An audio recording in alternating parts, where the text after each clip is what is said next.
All right, guys, just picking up here where we left off with the causes of World War II notes that we had started previously. Just a quick recap. So essentially, this is all taking place during the Roaring 20s and the 1930s, when here in the U.S. the Depression was in full force. So just keep in mind, a lot of this stuff we're talking about was taking place in Europe, because that's where World War II is going to start. The United States will come in a little bit later, and we'll talk about how that all transpired, but you guys probably know about Pearl Harbor, so we'll get to that eventually.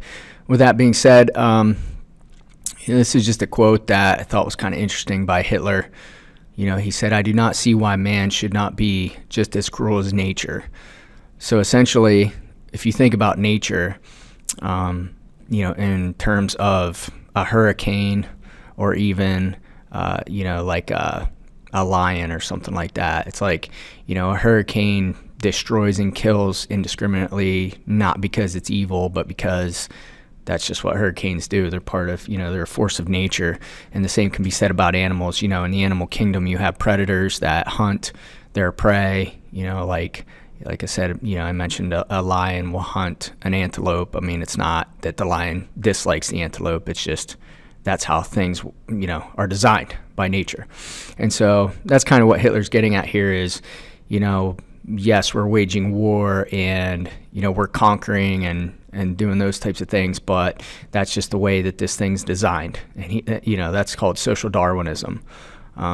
Social Darwinism, you guys are probably familiar with Darwinism, evolution, strong survival of the fittest, all that kind of stuff that you learn about in biology class. The Nazis and, it wasn't just the Nazis, but a lot of people believed that that was the design of the world. The design of nature is that the strongest of the species survived and, overtook the weaker, members of the species, and that's just the way that things were supposed to be. And so he's kind of using that as a justification for the actions of World War II. So before we get into the actual causes again here, I just want to take a quick look at this situation that happened here in the United States, which was called War of the Worlds. And just go over this real quick. But on October 30th, 1938, Orson Welles read a fictional report over the radio stating the Earth was under attack by Martians. Okay, so obviously a lot of Americans listen to the radio. Like I said, this is sports. It's just like watching TV. There's sports, there's, shows, there's things like that. At the beginning of the broadcast, he did announce this was a fictional story. Like it says here, it was adapted from the H.G. Wells novel War of the Worlds. So he's basically just reading this, book on the radio. But he's reenacting it, he's using voices and, emotions and things like that. So he did tell Americans this, but a lot of Americans didn't tune in until he was already into the reading of the story. And so the Americans that didn't hear the introduction thought that this was really happening. And like it says here, the story caused widespread panic. Some claim to have believed that Germans were attacking, not Martians. They didn't hear that it was a story about Martians invading. They thought that it was actually Germany that was attacking us. So, people were basically freaking out. There's stories of people committing suicide and, people just freaking out, trying to get out of their towns and things like that because they thought that we were being invaded. And as you can see here, it says conspiracy theorists claim that this was a psychological warfare experiment, or PSYOP, which the military has conducted throughout history.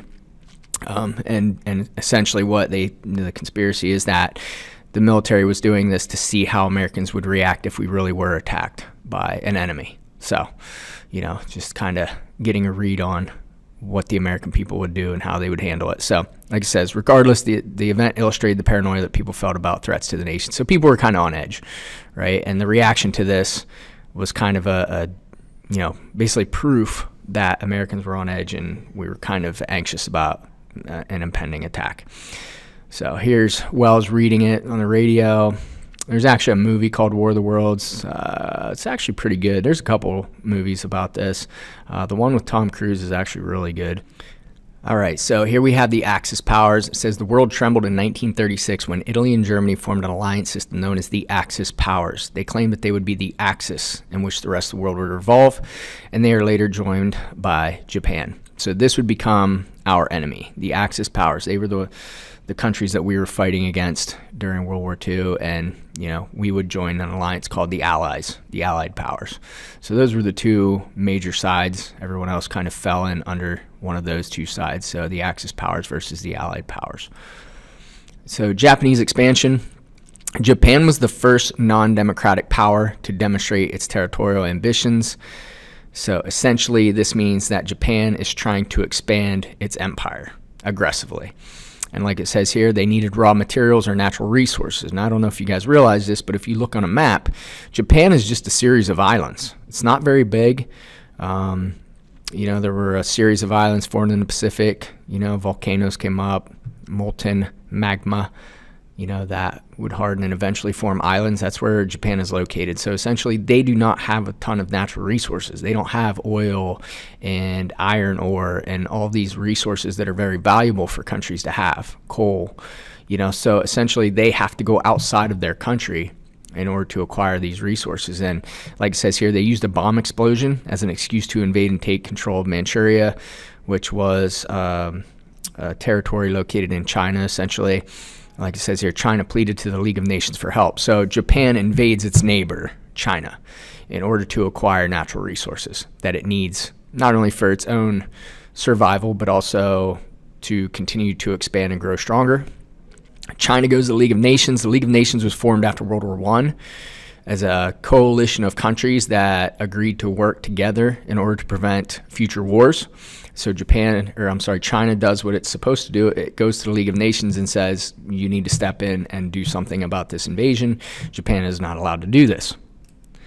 And so like it says here, as a result, Japan, after being told by the League of Nations to withdraw, stop conducting aggressive actions against your neighbor, Japan just withdrew from the League of Nations. That was their response. They just said, okay, well, if you want us to not do this, then we'll just take our ball and go home. We'll quit.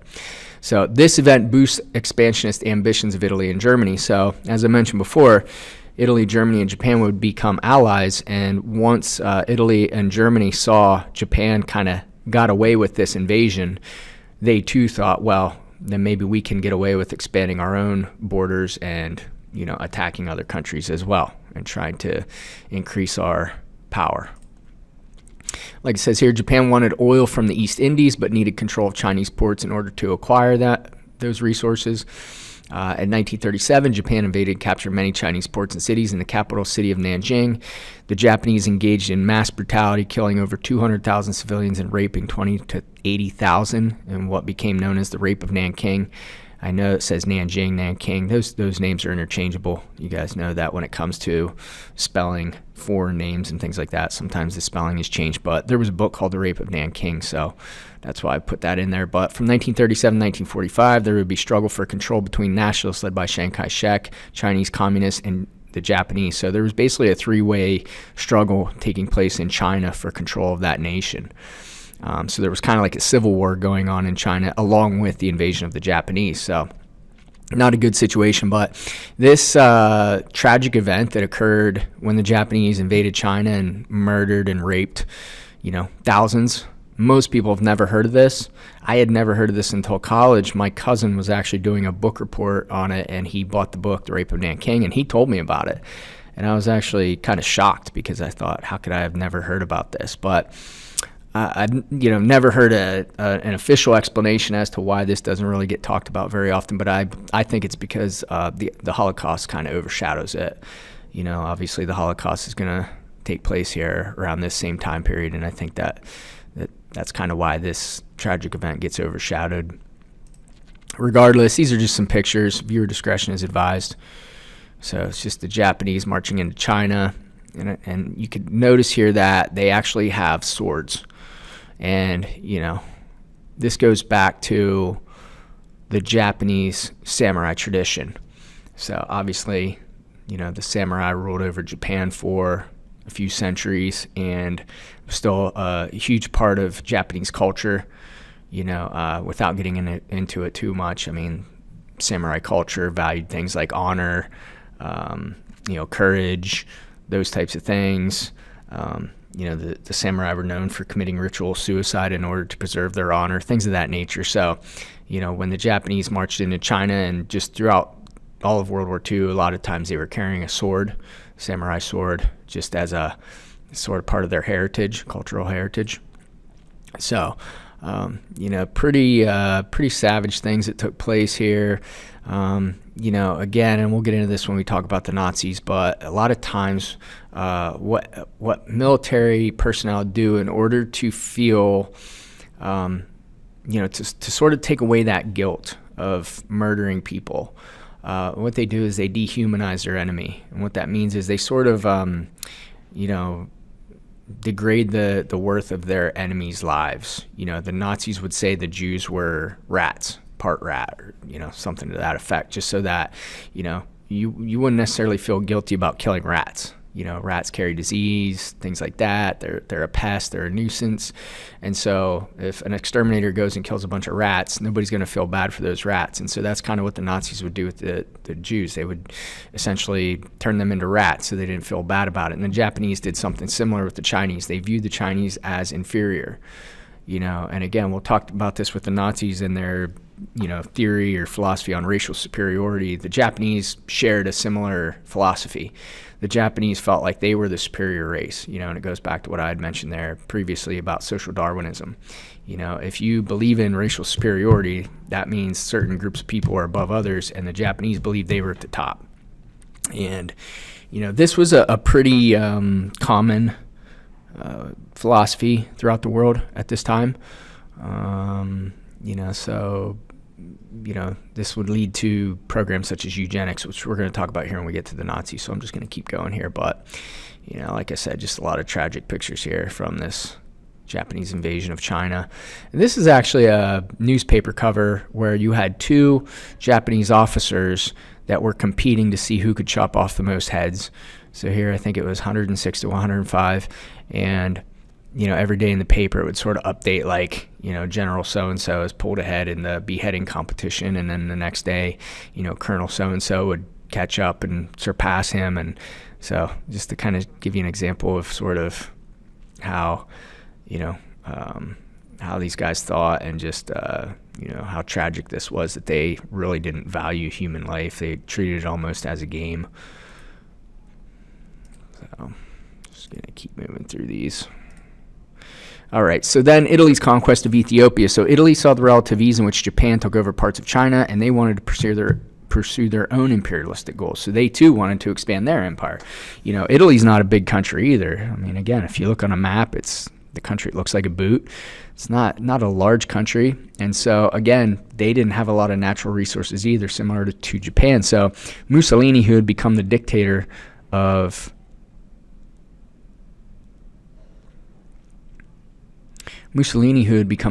Italy, like it says here, he wanted to control Ethiopia to increase Italy's image as a world power. So again, he wanted to expand their power. He wanted to build their image as a world power. And again, the League of Nations steps in and orders Italy to withdraw, similarly to what they did with Japan. And they also imposed economic sanctions against Italy. Sanctions are measures to stop economic contact. So essentially, they're cutting supplies off from Italy to try and punish them and, coerce them into sort of backing off here in their invasion. But like I said, sanctions didn't include oil, coal, and iron ore, which were vital to Italy's war efforts. So even though these sanctions were imposed, they weren't the sanctions didn't include resources that were essential to Italy's war effort, so it didn't really work. It wasn't effective. And then I even pose a question here at the bottom. It says, what was the problem with the League of Nations? So let you maybe think about that for a second. So this League of Nations was created to prevent future wars, but so far it hasn't worked, right? These countries aren't listening to the League of Nations. And so, maybe that would be the problem, is that they didn't have the ability or capability to enforce their rules, sanctions, rulings. They didn't have a military to go in and, enforce these types of, measures.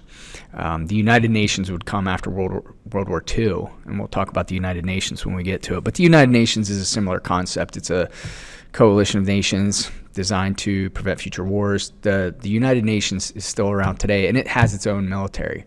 So just to kind of put that in the back of your mind. So here's Mussolini, the dictator of Italy, totalitarian government, similar to Hitler. As a matter of fact, Hitler looked at Mussolini as his role model. Mussolini came to power first. Hitler kind of modeled his actions and how he did that, how he was able to do that. And Hitler kind of, like I said, he used Mussolini as his role model. And then once the war kicks off, ironically, Hitler's going to have to actually save Mussolini at a certain point. So we'll get into that later. These are just pictures from the Italian invasion of Ethiopia, but Ethiopia really didn't have the technology or means to resist this invasion. Italy was much more advanced militarily and just had, much greater weapons. And so this was the emperor of Ethiopia at the time. He's the one that would plead to the League of Nations. Interestingly enough, the Rastafarians, you guys might be familiar with the name Bob Marley. He's a Rastafarian. If you ever get into their beliefs, essentially, they're a biblically based group of people, and they actually believed that this guy was God. They thought he was God on earth, kind of like a Jesus figure to them. And, I won't get into that too much today, but I just found that kind of interesting, and, some scholars today, some biblical scholars believe that the lost ark that's talked about in the Bible is actually in Ethiopia today. So there's somewhat of a legitimate story to kind of back that theory up, but again, we don't need to get into that today. But so this will bring us to the Spanish Civil War. So Spain became a republic in 1931, ending the Catholic Church's rule and educating children and redistributing land from nobles to peasants. For 3 years, conservative Spanish nationalists led by Francisco Franco fought against loyalists or Spanish Republicans for control of Spain. So you have this civil war taking place in Spain. And like it says here, Germany and Italy supported Franco and the nationalists, while Russia supported the loyalists. And then volunteers from Britain, France, and the United States also fought on the side of the loyalists, sort of unofficially. The United States, Britain, and France didn't join this conflict officially. But what you kind of see here is this sort of serves as like a preview to World War II. You see this took place in 1931. But the sides that formed in this smaller conflict would be the same sides that would form once World War II erupts. So, like I said, and it's kind of interesting because, like it says here, Hitler and Germany saw involvement as a way to strengthen ties with Italy, so to strengthen their alliance with Italy, fighting on the same side. And then Hermann Göring, who was the head of the Luftwaffe, which was the German Air Force, saw this as an opportunity to test his air power and try new weapons. So they were using this as a testing ground, like it says here, with their new technologies and new weapons to see how well they worked, to make adjustments, things of that nature. So that when they, got into larger scale wars, they would sort of had an opportunity to fine-tune their military. And then, like it says here, the war ended in 1939 with Franco and the nationalists victorious, but he didn't align himself with Italy or Germany after the Civil War. So the side that Germany and Italy had helped out, Francisco Franco, they won the Civil War. And again, these are just some photos from the Spanish Civil War. Here you see Francisco Franco throwing up that Nazi salute, as it would become known. So you see all these guys, Franco, Hitler, Mussolini, they're all throwing up that same salute. And that salute was actually derived from ancient Rome. And, there's actually pictures of Julius Caesar throwing up the same salute. And it kind of is an example of how a lot of these countries saw Rome as the epitome of a great empire.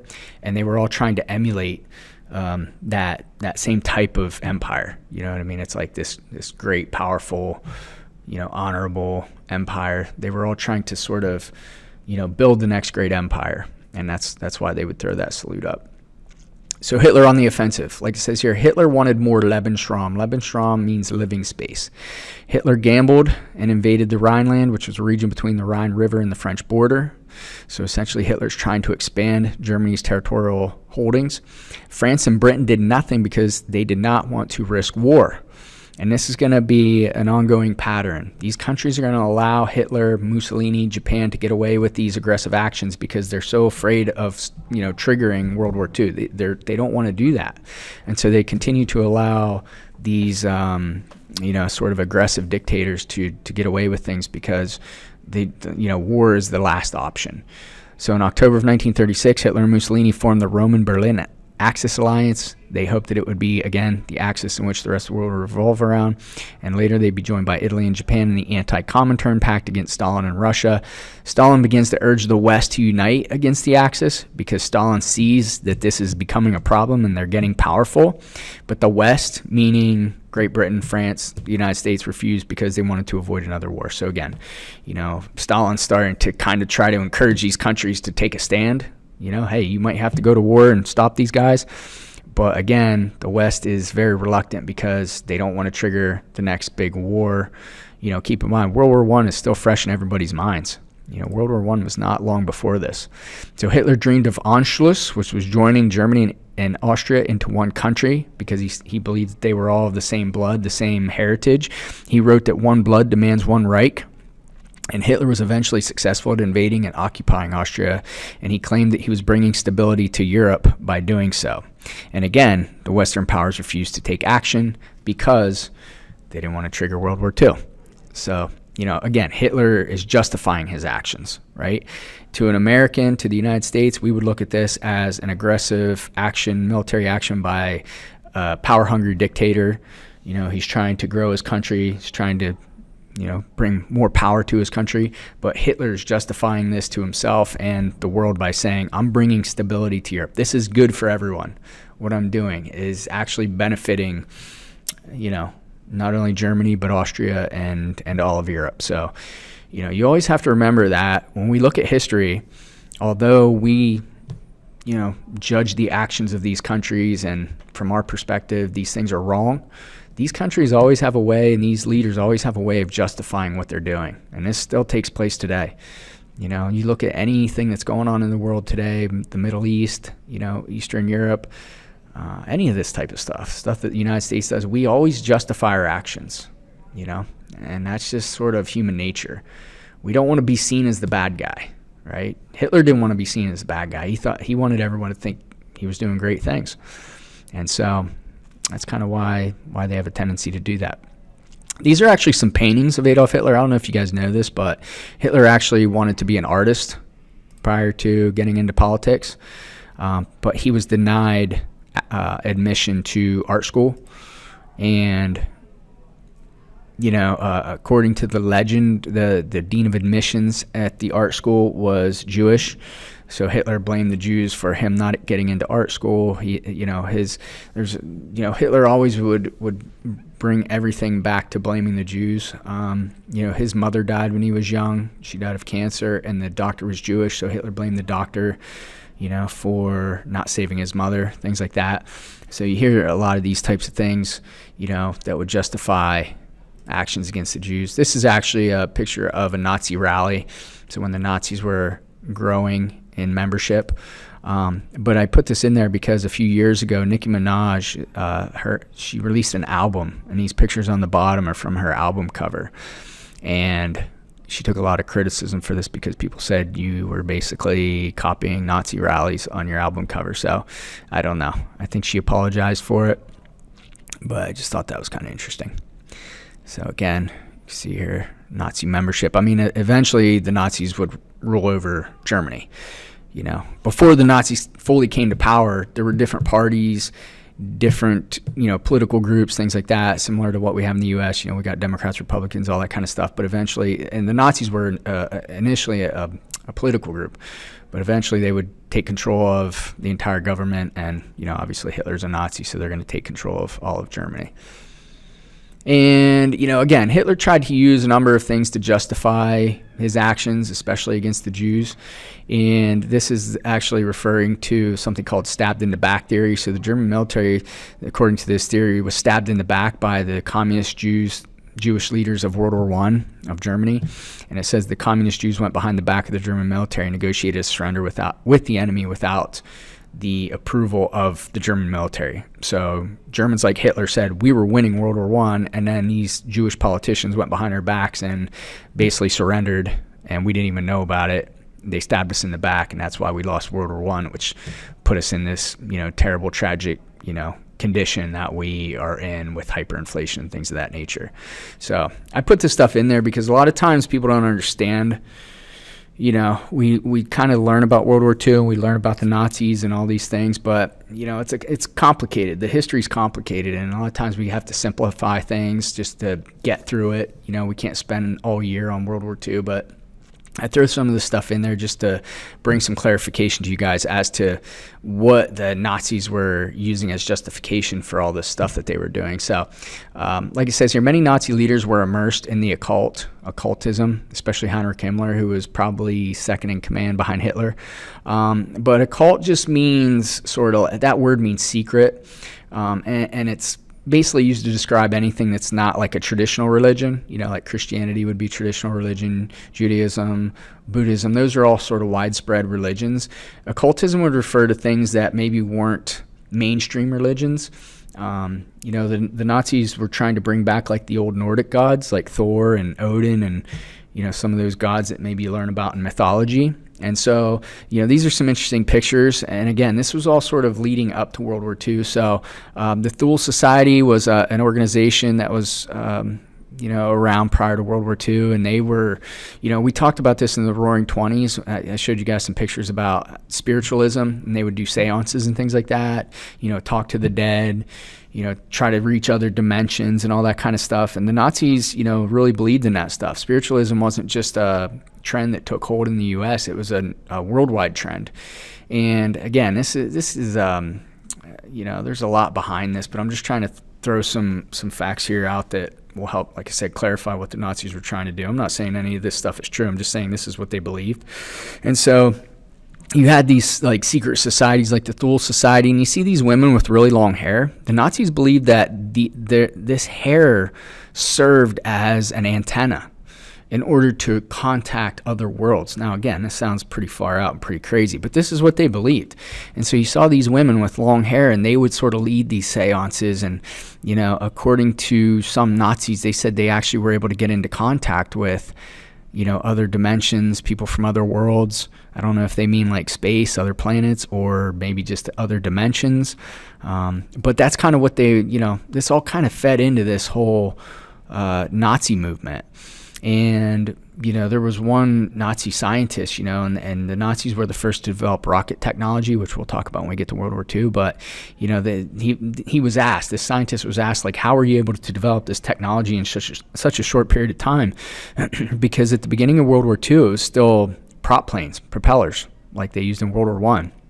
And by the end of World War II, there was jet propulsion, which was a huge advancement. And he said we had help from other worlds. Now, I don't know what that means. I don't know if it's ever been clarified, if he meant aliens or, like I said, other dimensions. I don't know, but that's what he said.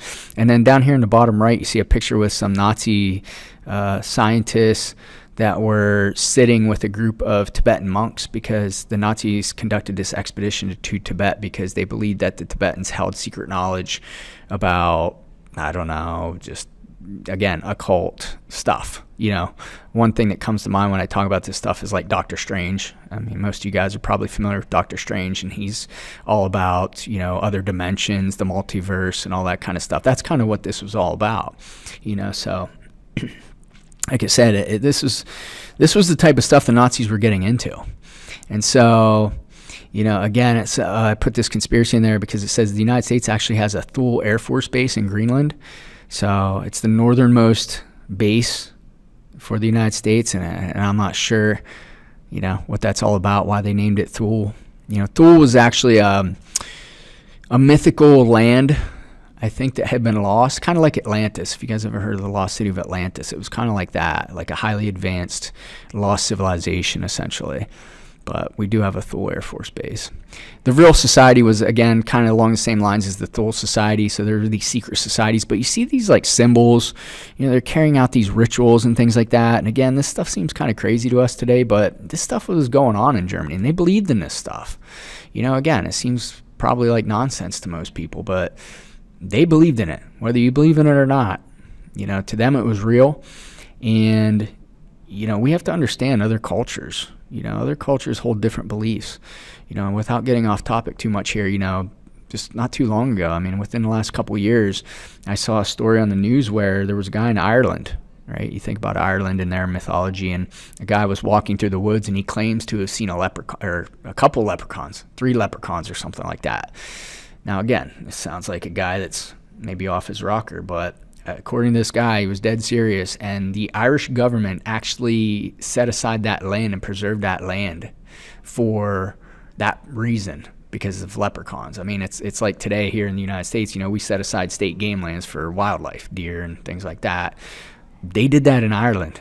So again, that sounds crazy to us. It's not part of our culture, but to them, that's like a legitimate thing. I think it was Norway, like maybe 2 years ago, the government did a government-funded investigation into whether or not, I forget what it was called, it was some mythological sea creature, like a dragon-type sea creature. They did a study into that, like used tax dollars to pay for this study, and the final determination was that this thing was real and it existed. So again, I mean, these things sound crazy to us, but it's all based upon cultural beliefs. So, the swastika, which the Nazis would become known for, this became their main symbol.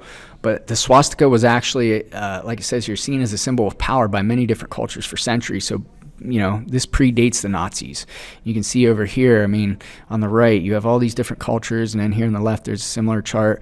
All these different cultures use the swastika as a symbol to represent a number of things. I'm not an expert on it, but, the Nazis, again, their belief in the occult, they used that symbol for a reason. It wasn't just a random decision to adopt the swastika as their symbol.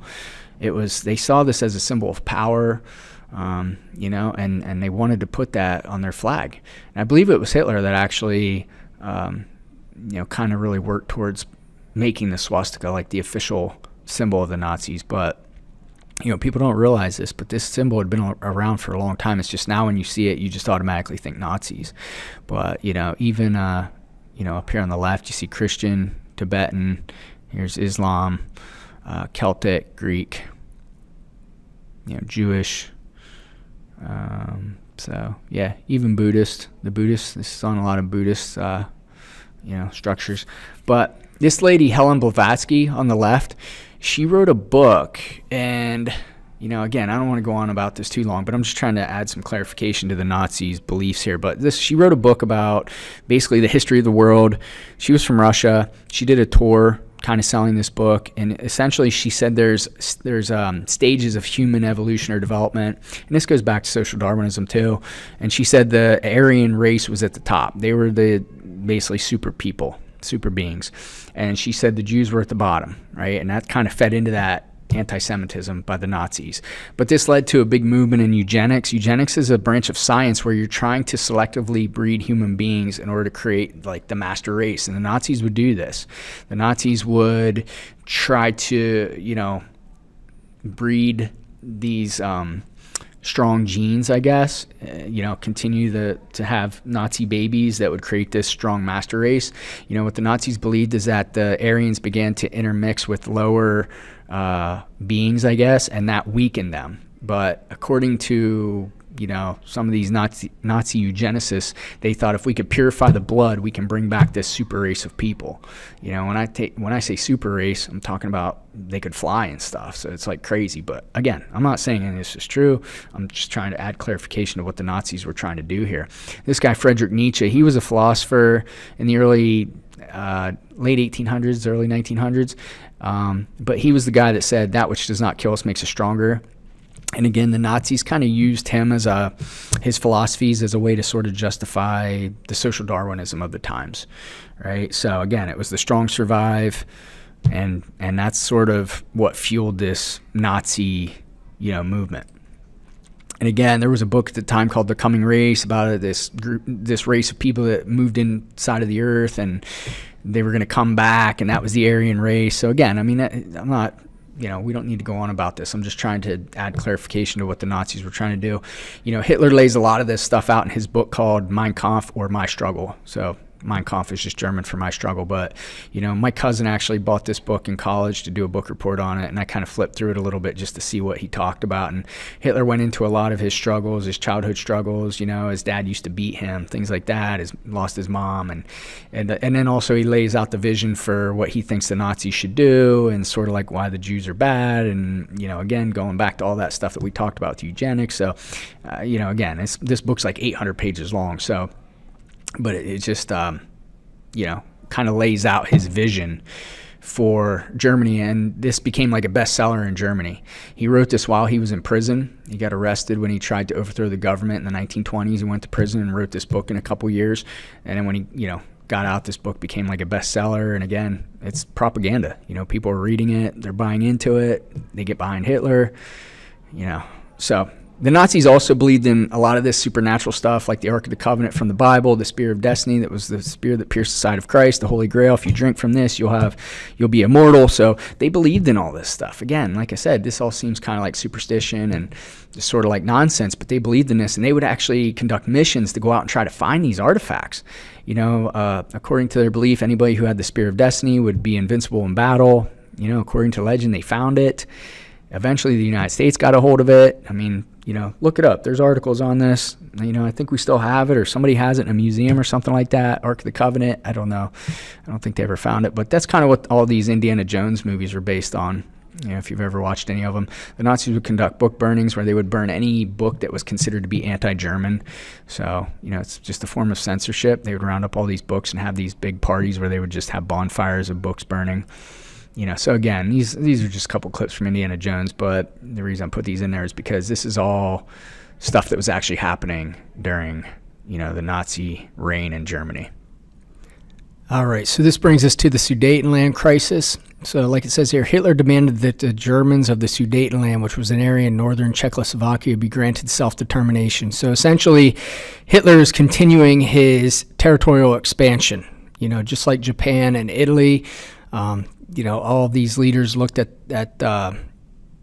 expansion as a way to grow more powerful as a country and to add to your resources, meaning, whether it's oil, coal, iron ore, or even just population, you're growing and becoming more powerful with each invasion and conquering of every country. So, like it says here, Hitler met with Prime Minister Neville Chamberlain of England, and he demanded that the Sudetenland be given to Germany.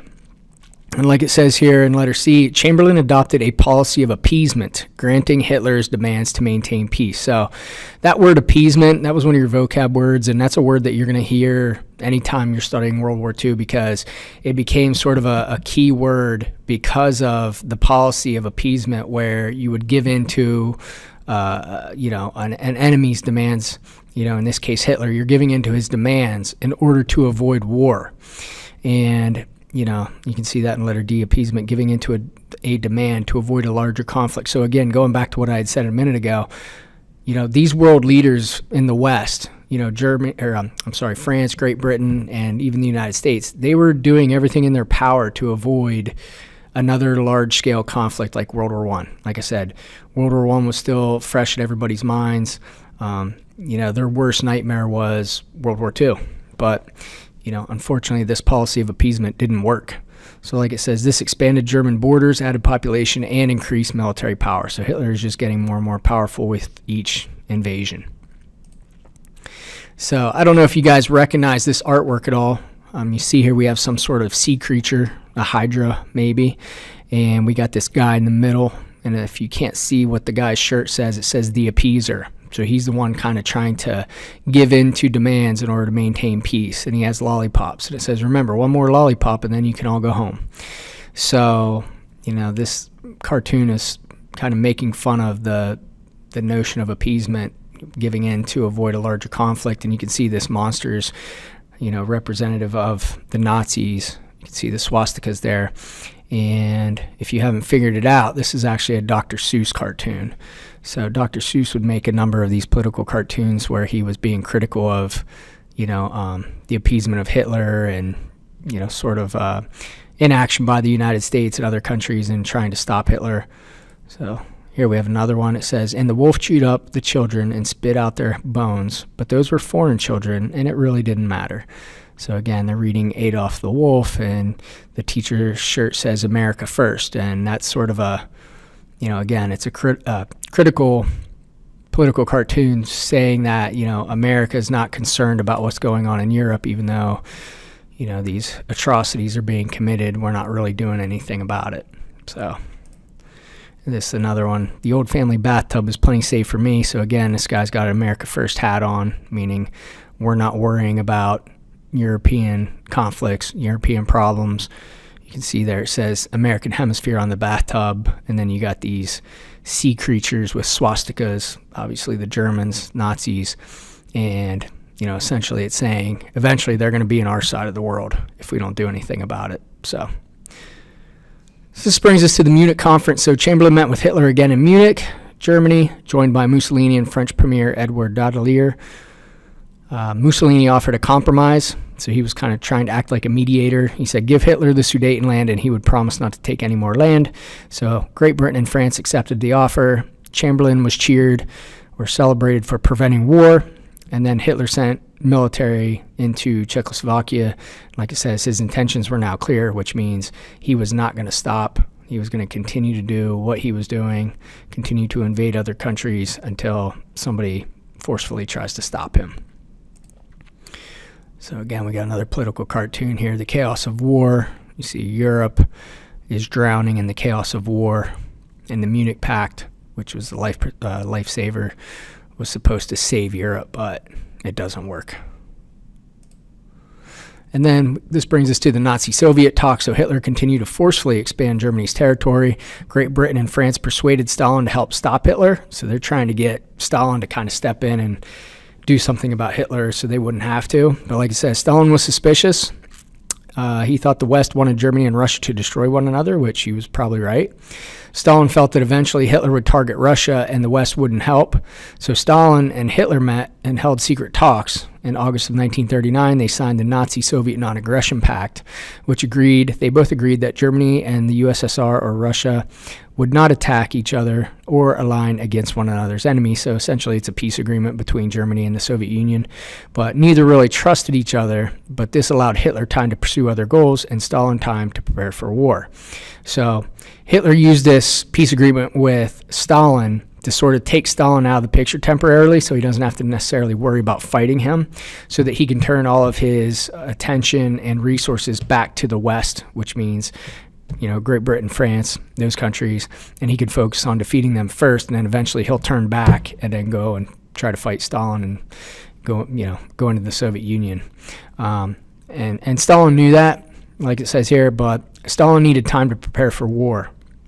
One thing that's important to note here is that the Soviet Union wasn't fully industrialized yet, like the United States. So that means they didn't have all the production capabilities that countries like, especially the United States, we were sort of the main industrial power in the world at the time. We could produce more weapons, more bullets, guns, planes, tanks, all those things, battleships than any other country in the world.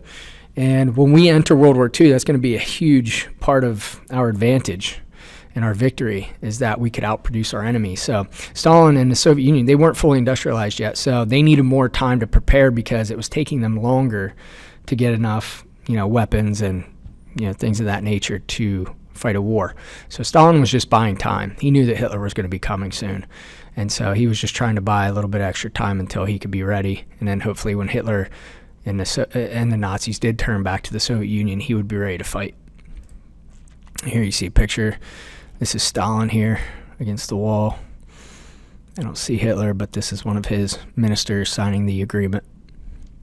So after the pact, Germany then invaded Poland. Hitler utilized a style of attack called Blitzkrieg, which literally in German means lightning war. So the Blitzkrieg attack means that Hitler's military strategy was to strike hard and fast. So he had Panzer tanks. They were really fast. The German military machine was highly advanced. They probably had technology better than anybody in the world at the time. And so they could strike hard and fast. They moved quickly. And a lot of times the enemy that they were attacking didn't really have time to respond. They were defeated before they even, really knew that they were being attacked. So, like it says here, Hitler misjudged what the West would do. He was hoping they would continue that policy of appeasement, but 2 days later, France and Great Britain, who would become the Allied powers, later joined by the U.S., declared war on Germany. World War II had begun. So this was the official beginning of World War II when Hitler invaded Poland in 1939, and then Great Britain and France would declare war on Germany. That was the official beginning of World War II. Obviously, Pearl Harbor is going to come a little bit later in 1941, so the U.S. was not officially in World War II until later.